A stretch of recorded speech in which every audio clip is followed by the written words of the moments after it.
Shalom Bapak Ibu yang dikasih Tuhan, bagaimana kabar hari ini? Luar biasa, yang katakan luar biasa, angkat jempolmu tinggi-tinggi. Sekali lagi berikan tepuk tangan yang terbaik buat Allah kita. Haleluya. Saudara yang dikasih Tuhan, bulan ini kita belajar bersama-sama dengan tema Walk by Faith. Berjalan dengan iman. Saya percaya ketika kita benar-benar minggu-minggu ini kita belajar tentang iman. Dan kita mulai mempraktekkan bagaimana kita berjalan dengan iman. Saya percaya kekristenan kita, kehidupan kita akan semakin menuju kepada apa yang Tuhan rancangkan buat kita. Yang percaya katakan amin. Dan kita semakin tahu bahwa iman dalam hidup kita itu memiliki peranan yang sangat-sangat penting. Katakan amin. Saudara, mari sebelum kita belajar apa itu berjalan dengan iman. Hari ini saya akan mengajak setiap kita kembali kepada pelajaran mengenai apa itu iman, saudara. Mengapa saya membawa ke dasar tentang apa itu iman? Beberapa waktu ini ketika saya mempersiapkan firman ini, saudara, saya bertanya dengan beberapa orang. Iseng-iseng saya tanya, menurut kamu apa itu iman? Ada yang ngomong, Pak, iman itu dasar dari apa yang kita harapkan dan bukti dari apa yang kita belum lihat. Kan ada ayatnya, Pak, di Ibrani 11 ayat 1. Hampir semua berkata seperti itu, saudara. Bahkan saya bertanya kepada seseorang yang belajar secara khusus tentang teologi. Saya tanya, apa itu iman menurut kamu? Dia tidak jawab apa itu iman, dia tidak menerangkan apa itu iman, tapi dia ngomong gini, Pak, kami itu mempelajari iman itu butuh 5 sesi. Saya ngomong, saya tidak tanya, kamu butuh berapa sesi belajar tentang iman? Yang saya tanyakan, apa itu iman? Seringkali banyak orang tidak mengerti apa itu iman. Sehingga jawabannya bolak-balik, saudara. Sehingga banyak orang Kristen dalam hidupnya tidak pernah mengalami terobosan dalam hidupnya. Kenapa?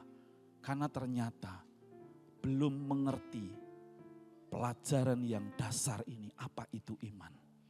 Coba saya mengajak setiap kita membuka bersama-sama di dalam Ibrani 11 ayatnya yang pertama. Tadi sudah saya sebutkan.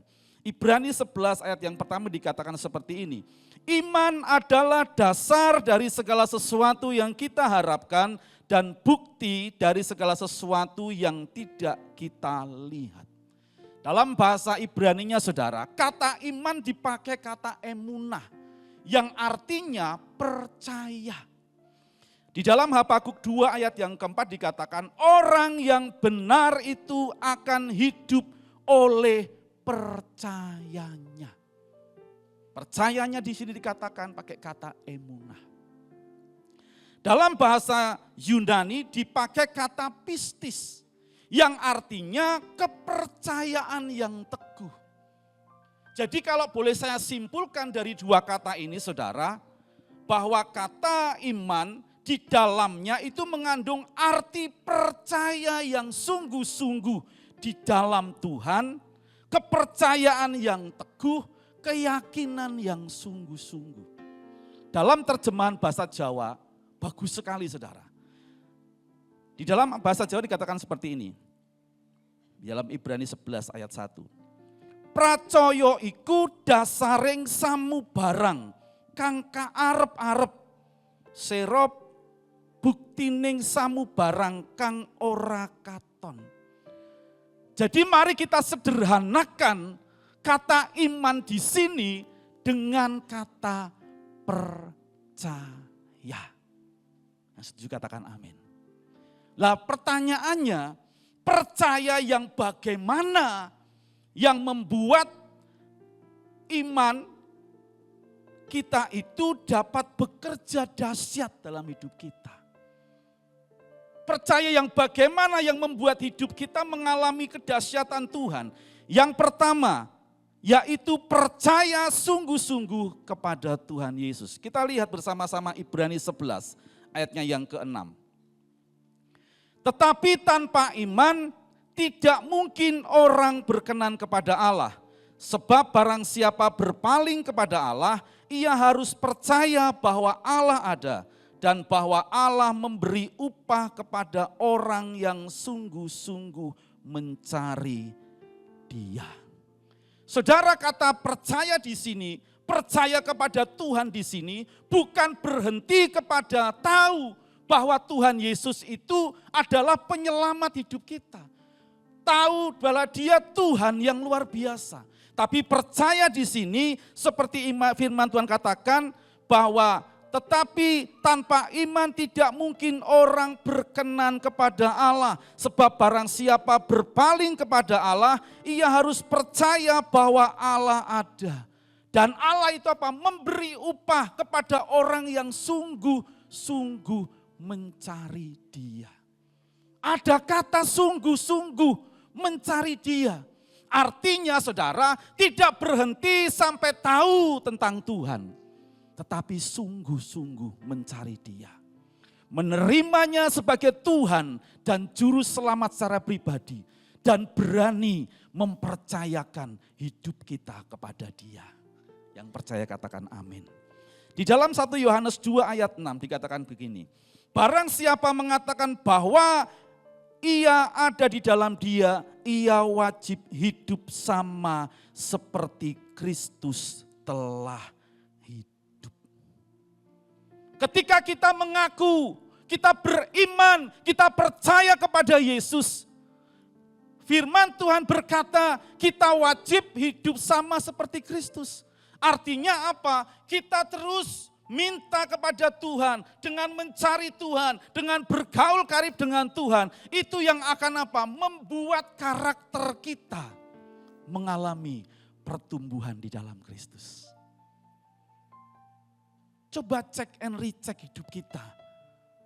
Berapa lama kita mengikut Tuhan? Berapa lama kita mengiring Tuhan? Tapi dalam hidup ini, apakah benar karakter Kristus itu ada dalam hidup kita? Atau podo wae saudara, dulu sekarang selamanya enggak pernah berubah. Loh Pak, Tuhan kan enggak pernah berubah. Saya juga sama dong Pak, enggak mau berubah. Saudara, Tuhan berkata kalau ia percaya kepada Tuhan, kalau ia berkata ia ada di dalam Tuhan, ia wajib hidup sama dengan Tuhan. Menerima Yesus sebagai Tuhan, mencari Dia sungguh-sungguh, mengalami pertumbuhan karakter di dalam Tuhan. Ada buah roh yang keluar dari hidup kita. Amin. Coba kita lanjutkan saudara.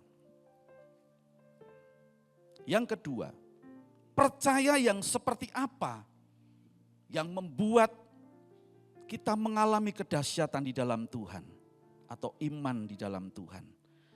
Yang kedua, percaya kepada firman-Nya dengan sungguh-sungguh. Di dalam Roma 10 ayat 17 berkata gini, jadi iman timbul dari pendengaran dan pendengaran oleh firman Kristus.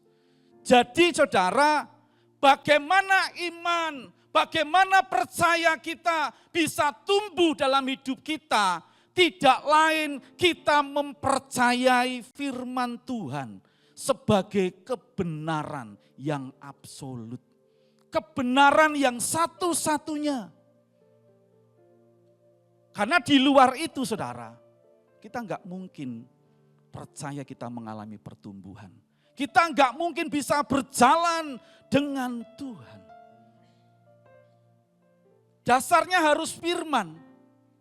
Beberapa waktu yang lalu, kalau enggak salah bulan November atau Desember, tahun 2025 saudara. Ada seorang yang bernama Ebu Noah. Saudara pernah dengar nama Ebu Noah? Orang Ghana. Dia mengaku apa? Aku mendapat wahyu dari Tuhan untuk membuat bahtera. Saudara, Bayangkan seorang Ibu Noah mengaku mendapat wahyu daripada Tuhan. Kenapa? Karena kedatangan Tuhan sudah dekat.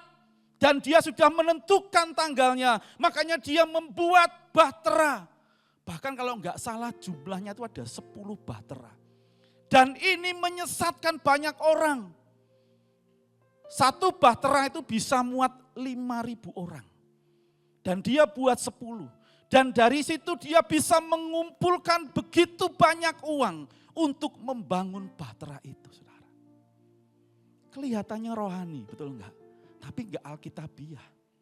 Kenapa? Karena Tuhan sendiri berkata, kapan waktunya tidak tahu. Makanya ketika waktunya datang, mereka sudah berkumpul, mereka sudah naik bahtera yang Ibu Noah buat, tidak terjadi apa yang dikatakan Ibu Noah. Lalu dengan enaknya dia ngomong apa? Ada penundaan dari sorga tentang kejadian ini. Nah, enak banget toh saudara. Ya. Makanya saudara, hati-hati hari-hari ini. Dasar iman kita, dasar dari apa yang kita percaya itu firman Tuhan. Karena dengan firman Tuhan itu kita bisa mengukur itu benar atau tidak. Dikatakan jadi iman timbul dari pendengaran dan pendengaran oleh firman Kristus. Ya. Bukan hanya firman secara logos tetapi apa? Jadi rema. Rema itu apa? Firman Tuhan yang diterangi oleh kuasa Roh Kudus. Tuhan Yesus itu sangat mengasihi kita loh saudara. Buktinya apa? Ketika Tuhan itu mau naik ke surga, dia menjanjikan apa? Aku akan memberikan penolong yang lain. Yaitu siapa? Roh Kudus. Karena Tuhan tahu kita di dunia ini hidup enggak mudah.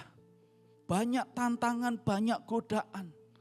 Dan dia rindukan memberikan Roh Kudus sebagai pribadi Allah yang ketiga yang akan menyertai kita, yang akan menuntun kita kepada seluruh kebenaran. Dan hari-hari ini pun kebenaran firman Tuhan ini masih banyak orang yang menyangkal. Banyak orang gak percaya tentang kehadiran Roh Kudus dalam kehidupan orang percaya. Contohnya yang gampang.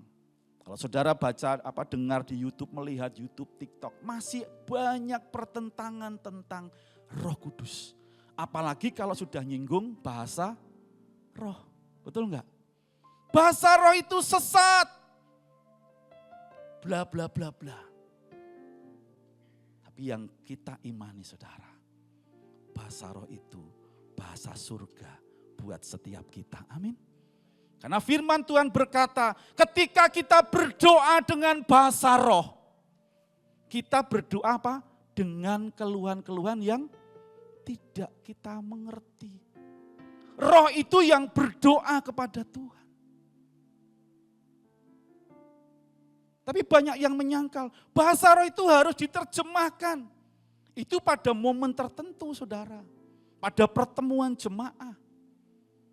Itu namanya karunia menafsirkan bahasa roh. Tapi dalam hidup kita, ketika bahasa roh itu diberikan, engkau harus menerimanya dengan apa? Dengan percaya. Karena kalau kita tidak menerima dengan percaya, dengan iman, kita enggak mungkin bisa menerimanya. Makanya percaya atau iman itu sangat penting. Dikatakan sebagai dasar. Dasar itu apa tuh saudara? Dasar itu pondasi. Sebagai orang yang percaya, ketika itu kita kembalikan kepada firman Allah, maka itu kebenaran yang harus kita ikuti bersama-sama. Ada dasarnya firman Tuhan. 2 Timotius 3 ayat 16. Segala tulisan yang diilhamkan Allah memang bermanfaat untuk mengajar, untuk menyatakan kesalahan, untuk memperbaiki kelakuan, dan untuk mendidik orang dalam kebenaran. Percaya kepada firman Tuhan itu percaya yang bagaimana? Di dalam percaya kepada firman Tuhan itu ada salah satu hal, yaitu apa? Memperkatakan firman Tuhan. 2 Korintus 4 ayat 13. Namun karena kami memiliki roh iman yang sama, seperti ada tertulis, aku percaya sebab itu aku berkata-kata. Maka kami juga percaya dan sebab itu kami juga berkata-kata. Firman yang sudah jadi rema itu kita perkatakan. Kenapa saudara? Apa yang kita percayai ketika kita perkatakan terus menerus, itu akan berkuasa, akan menjadi nyata dalam hidup kita. Amsal 18 ayat 21, hidup dan mati dikuasai lidah, siapa suka menggemakannya akan memakan buahnya. Kalau hari-hari ini kita perkatakan firman, kita perkatakan iman percaya kita terus menerus, maka gema itu akan kembali dalam hidup kita. Sehingga kuasa firman itu pasti dinyatakan saudara. Contoh yang ada di Alkitab, itu seorang perwira di Kapernaum. Dia memiliki hamba yang sakit. Nanti saudara bisa baca di Matius 8. Dia punya hamba yang sakit, kemudian dia datang kepada Yesus. Tuhan Yesus, hambaku sakit. Lalu apa jawab Tuhan? Baik, aku akan menyembuhkannya. Aku akan datang dan menyembuhkannya. Apa jawab perwira ini? Tuhan, kau tidak perlu datang ke rumahku, aku enggak layak terima engkau. Katakan saja apa yang engkau katakan, aku percaya. Lalu Tuhan ngomong itu, bahwa hambanya sembuh. Dan perwira ini percaya, dia berkata, kalau engkau ngomong seperti itu aku percaya, karena apa? Aku punya bawahan. Kalau aku berkata bawahanku, engkau ke sana, dia pasti akan ke sana, engkau ke sini, atau engkau melakukan ini, dia akan melakukan ini dan itu. Dan singkat cerita, hambanya sembuh. Kenapa? Firman kebenaran yang diperkatakan. Itu iman saudara. Ada rema. Makanya hari-hari ini ketika engkau ada kesempatan membaca firman Tuhan, bacaan. Saya punya seorang teman, kalau dia baca Alkitab, itu saya perhatikan setiap hari saudara. Tapi Alkitab yang bentuk buku. Kalau saya memang lebih suka yang elektronik, karena saya bisa bawa kemana-mana. Ya buku saya ada yang Alkitab penuntun hidup berkelimpahan yang gede itu. Ya maksud saya bawa Alkitab yang gede itu kemana-mana ya saudara ya. Ya, tapi saya suka. Dan saya kalau membaca Alkitab kadang mendengarkan lewat sabda.com. Di situ ada voice-nya. Jadi kalau saya mau mendengarkan, mau membaca tentang Mazmur, saya tinggal pencet Mazmur 1 umpamanya. Voice-nya saya nyalakan, saya dengarkan lewat headset. Dah, saya bisa mendengarkan orang membacakan firman Tuhan. Ya kan orang itu memang beda-beda saudara. Ada visual dengan melihat, ada yang ada 3 hal enggak salah. Visual, satu lagi audio, auditori, satu lagi apa mas?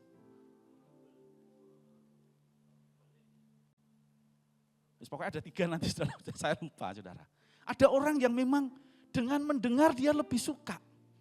Makanya saudara, ada orang-orang itu lebih baik di telepon daripada di WhatsApp chatting. Itu benar loh saudara. Orang yang kesukaannya lebih baik di telepon daripada di chatting, dia merasa apa? Kebutuhannya terpenuhi.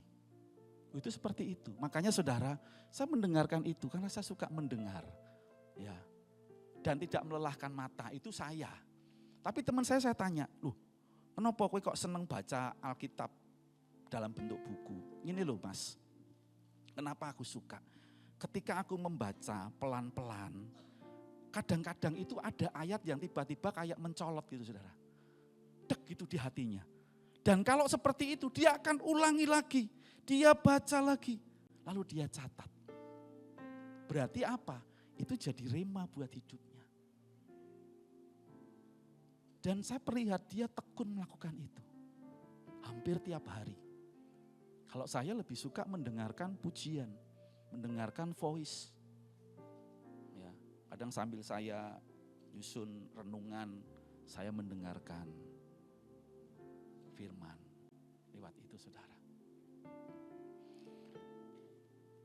Iman timbul dari pendengaran dan pendengaran akan firman Kristus. Untuk itu mari hari-hari ini terus engkau perdalam dengan membaca firman.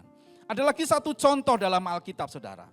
Di dalam 1 Samuel 1 ayat yang pertama sampai seterusnya. Nanti saudara bisa baca di rumah. Itu tentang kelahiran Samuel. Ini kisah yang bagus. Ada seorang yang bernama Elkana, punya istri yang pertama namanya Hana, yang kedua Penina. Penina ini diberkati dengan banyak anak. Sedangkan Hana dikatakan dia mandul dan tidak punya anak. Tapi yang saya lihat, yang saya perhatikan dari kisah ini, Hana ini adalah orang yang tetap tekun mencari Tuhan. Bahkan dikatakan tiap tahun dia ke Silo mempersembahkan korban.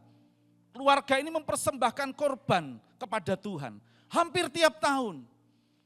Dan dari tahun ke tahun, Hana yang tetap tidak dikaruniai seorang anak. Bahkan bukan hanya tidak dikaruniai seorang anak, dia itu ngalami apa? Ngalami bullying dari Penina, madunya.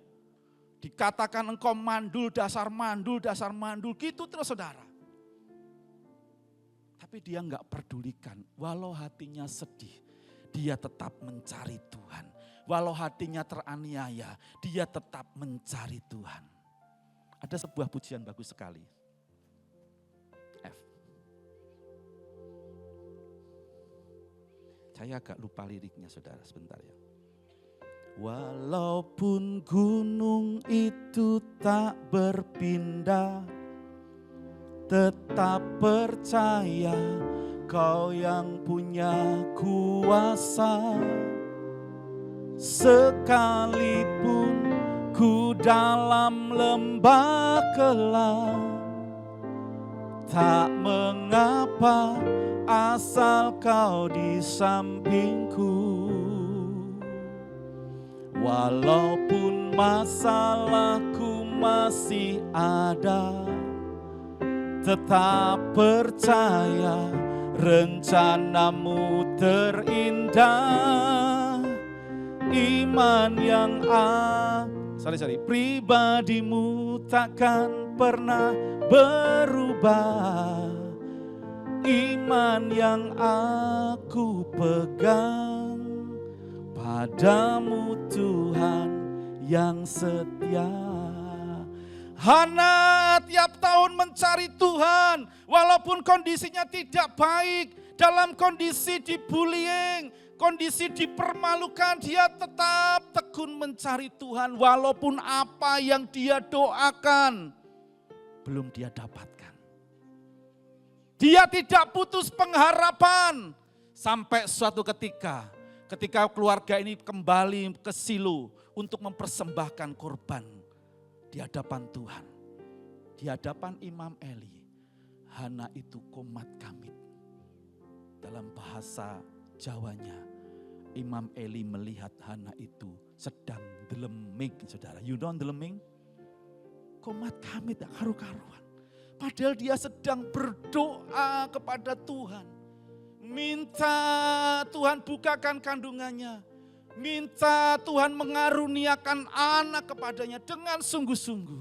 Di hadapan Imam Eli, Hana dikatakan seperti orang mabuk. Bahkan Imam Eli ngomong apa? Hei wanita, apa yang kamu kerjakan, apa yang kamu lakukan? Kamu sedang mabuk apa gimana?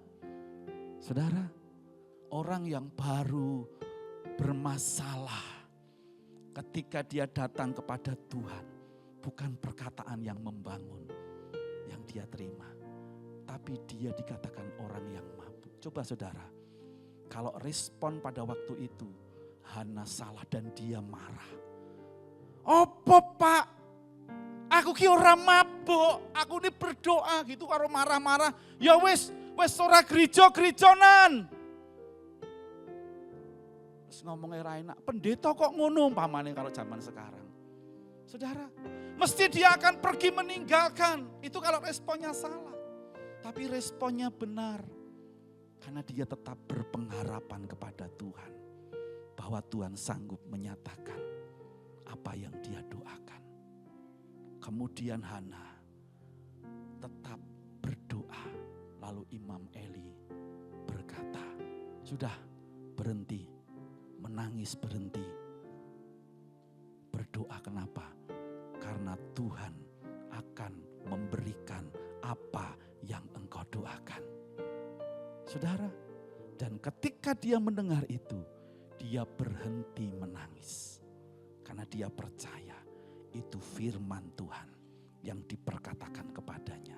Karena sebagai imam, sebagai pengantara antara manusia dengan Tuhan, antara Tuhan dengan manusia, dia pegang apa yang dikatakan oleh Imam Eli, itu firman Tuhan dan aku percaya.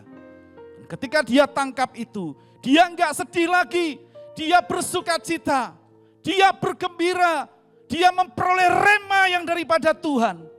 Lalu dia pulang. Berapa lama kemudian Hana hamil karena Elkana. Singkat cerita, Samuel lahir, diberi nama Samuel. Kenapa? Karena dia aku minta daripada Tuhan. Saudara, ada seorang jemaat datang kepada saya, kepada Pak Honggo juga. Dia bercerita, dia konseling, dia sharing tentang keluarganya, saudara. Dia berkata, Pak, kayaknya gimana ya Pak? Keluargaku ini kayaknya sudah tidak bisa dipulihkan lagi. Sudah berantakan Pak. Istriku sudah meninggalkan aku. Itu beberapa tahun yang lalu, saudara. Saya Pak Gembala ini ngikuti kisahnya, saudara. Tapi kami sebagai hamba-hamba Tuhan tetap terus memberikan kekuatan. Percaya Tuhan buka rencananya. Sampai hari kemarin, beberapa hari yang lalu saya mendengar kabar yang luar biasa. Istrinya mulai mencari dia kembali. Bisa bersama-sama lagi. Dan saya percaya ketika tetap memegang teguh iman, percaya bahwa Tuhan sanggup menolong keluarganya. Tuhan sanggup memulihkan keluarganya. Tuhan pasti akan pulihkan keluarganya, luar biasa. Apa yang dulu hilang, bahkan akan Tuhan kembalikan berlipat kali ganda. Itu janji Tuhan. Saya mendengar itu, saudara, sukacita sekali. Kenapa? Karena bisa melihat karya Tuhan yang luar biasa. Yang ketiga, saudara, percaya yang seperti apa? Yaitu percaya dengan melakukan apa yang kita percayai. Yakobus 2 ayat 17. Demikian juga halnya dengan iman. Jika iman ini tidak disertai perbuatan, maka iman itu pada hakikatnya adalah mati. Ada sebuah statement, saudara, bagus sekali dalam sebuah kegerakan pria, saudara. Ada statement seperti ini. Keputusan tanpa tindakan itu adalah hal yang sia-sia. Artinya kalau kita sudah memutuskan sesuatu, ayo bertindak dengan keputusan itu. Karena kalau kita tidak melakukan apa-apa, itu sesuatu yang sia-sia. Itu mubazir. Kalau saya perhatikan ini seperti ayat ini, saudara. Ketika kita mempercayai sesuatu, tetapi kita tidak bertindak dan melakukannya, itu dikatakan maka iman itu mati. Contoh yang luar biasa di dalam firman Tuhan di dalam Alkitab tentang kisah seseorang yang luar biasa dipakai Tuhan. Ibrani 11 ayat 7. Karena iman, maka Nuh dengan petunjuk Allah tentang sesuatu yang belum kelihatan dengan taat mempersiapkan bahtera untuk menyelamatkan keluarganya. Dan karena iman itu ia menghukum dunia. Dan ia ditentukan untuk menerima kebenaran sesuai dengan imannya. Saudara, Nuh dikatakan dia mendapat kasih karunia daripada Tuhan. Dan Nuh ini orang yang bergaul dengan Tuhan di tengah-tengah angkatan yang rusak. Di tengah angkatan yang tidak percaya kepada Tuhan. Dan singkat cerita Nuh mendapat pewahyuan daripada Tuhan. Nuh diperintahkan Tuhan untuk membuat sebuah bahtera untuk menyelamatkan keluarganya. Karena Tuhan mau memusnahkan penduduk bumi pada waktu itu. Tuhan ngomong, Nuh buat bahtera ya Nuh. Kayunya kayu gofir. Nuh diberikan ukuran. Besarnya perahu ini bentuknya seperti apa. Ya, kemudian nanti buatnya bagaimana. Kemudian nanti harus diisi apa. Ya, itu terperinci Tuhan berikan. Dan kalau kita melihat di akhir ayat Kejadian 6, ayat 22 kalau tidak salah, dikatakan apa? Dan Nuh taat melakukan semuanya itu tepat seperti apa yang Tuhan perintahkan. Saudara, saya mempelajari berapa lama toh Nuh itu membangun bahtera. Memang di dalam Alkitab tidak disebutkan secara rinci, saudara. Tapi menurut ahli-ahli arkeologi dan sebagainya, ahli-ahli Alkitab ya, itu pembangunan bahtera itu memakan waktu sekitar 50 sampai 75 tahun. Bukan waktu yang sebentar Nuh membangun bahtera itu. Tapi dia percaya ketika Tuhan memberikan perintah kepadanya bahwa akan ada bencana yang besar yang akan menenggelamkan seluruh penduduk bumi. Dan kapan waktunya Tuhan tidak ngomong. Tapi dia percaya apa yang Tuhan katakan. Dan dia melakukan kepercayaannya itu. Dia mencari kayu gofir. Kemudian dia mulai membangun bahtera itu, saudara. Sampai akhirnya semuanya bahteranya jadi setelah sekian tahun. Dan saya percaya sekian tahun itu dia pasti diolok-olok.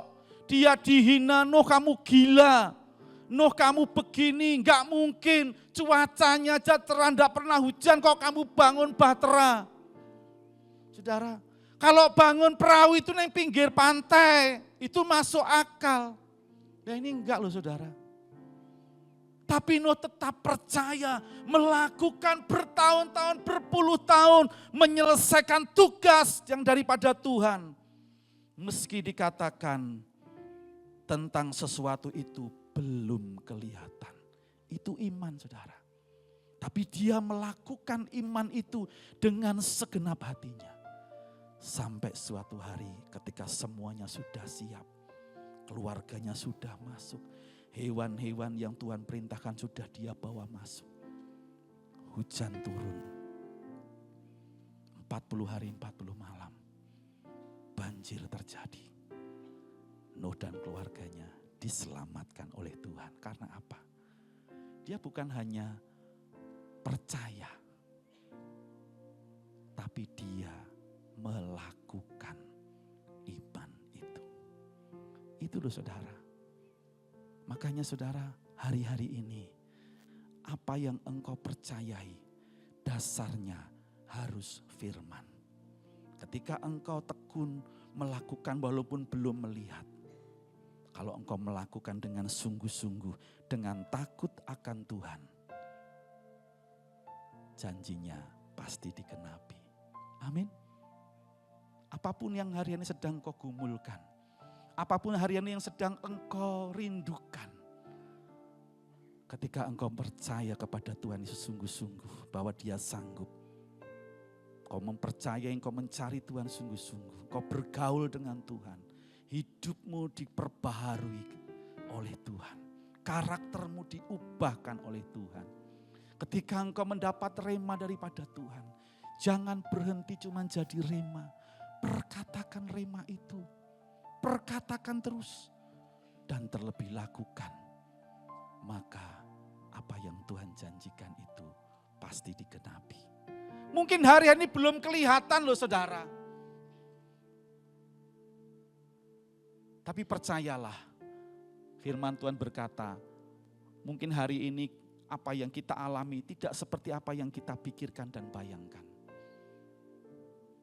Tapi sekali lagi, rancangan Tuhan yang ada pada kita bukan rancangan kecelakaan.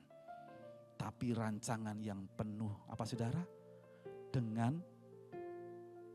damai sejahtera, masa depan yang penuh dengan pengharapan. Artinya masa depan itu di depan, bukan di belakang. Di depan, itu masa depan indah. 3 hal tentang bagaimana kita berjalan dengan iman.